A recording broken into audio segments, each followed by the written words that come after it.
There's just something about that first 60-degree day of the new year that just beckons for you to come outside. You might take the second half of the day off and pull on your running shoes, ready to be out in the warmth.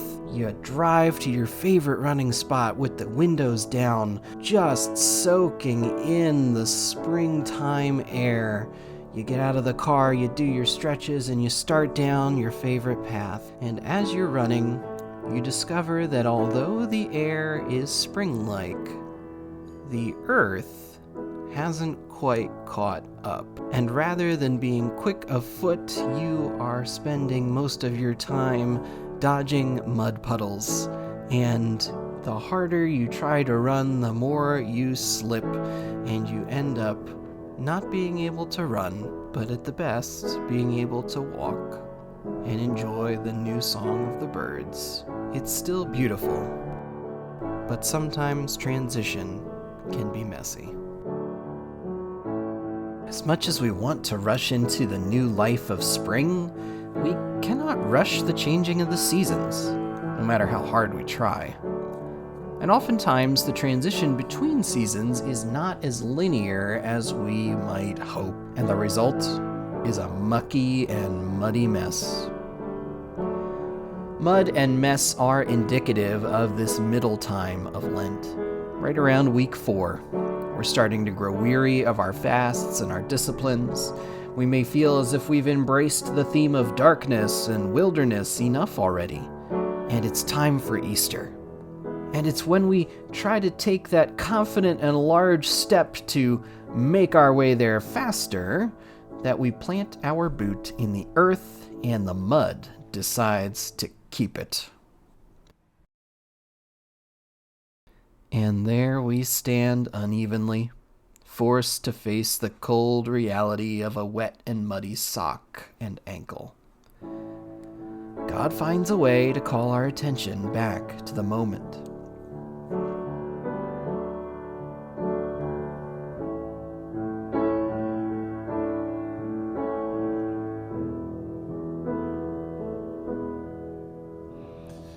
Come out of sadness from wherever you've been. Come broken-hearted, let rescue begin. Come find your mercy, O sinner, come kneel. Earth has no sorrow that heaven can't heal. Earth has no sorrow that heaven can't heal. So lay down your burdens, lay down your shame.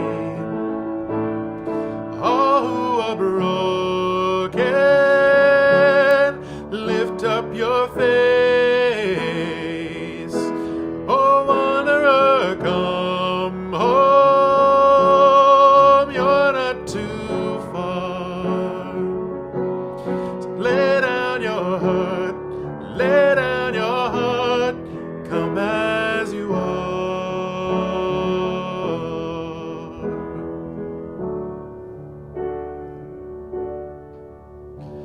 There's hope for the hopeless and all those who strayed. Come sit at the table, come taste the grace. There's rest for the weary, rest that endures. Earth has no sorrow that heaven can cure. So lay down your burdens, lay down your shame. All who are broken, lift up your face. Oh, wanderer, come home. You're not too far. So lay down your hurt, lay down your heart. Come as you are. Come as you are. Fall in God's arms. Come as you are. There's joy for the morning. O sinner, be still. Earth has no sorrow that heaven can't heal. Earth has no sorrow that heaven cannot heal.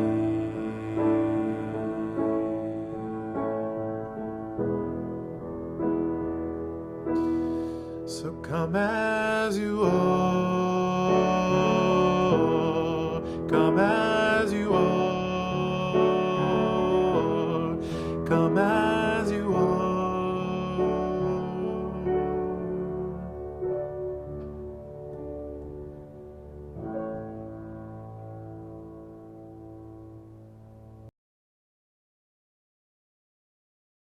In the echo of the gospel in creation, mud is often the birthplace of new life. It means the essential elements of water and dirt are mixing together, and in that combination, the nutrients for new growth are awakened, and roots begin to grow. New life and restoration are on the way. Jesus performs a miracle by creating mud to give sight to a blind man. Often the mud continues to serve this purpose today, forcing us to see and even embrace the parts of the seasons that might be seen as less desirable, muddy, messy, or dirty.